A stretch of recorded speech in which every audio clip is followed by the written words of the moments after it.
The 73rd division of the Psalms, beginning around verse 2.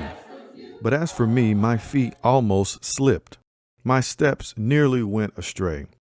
For I envied the arrogant. I saw the prosperity of the wicked. This psalm reflects a struggle many believers face. Seeing the prosperity of the wicked while experiencing their own personal struggles. The psalmist admits that his steps nearly went astray when he envied the arrogant and focused on how the wicked seemed to thrive.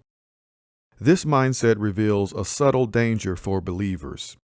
Expecting life to be easier or more prosperous because we follow God. When we look around and see people succeeding despite living unjustly or dishonorably, it can shake our faith and make us question God's fairness. This is especially true when our efforts to live righteously seem to yield only hardship and suffering. But Scripture consistently teaches that prosperity is not always a sign of God's blessing. In fact, the enemy can use abundance and success as distractions to pull us away from God's will. Prosperity, in and of itself, is neutral. It can be a blessing.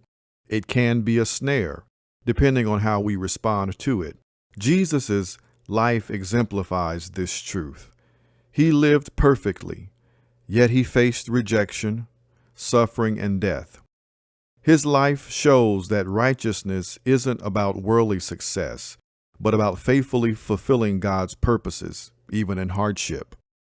The psalmist ultimately realized that God's presence and eternal promises far outweigh temporary prosperity. So fixing our eyes on God's eternal plan helps us to resist envy and stay grounded in our faith. When you and I trust God's justice and timing, we'll find stability, contentment, and peace, even when life seems unfair.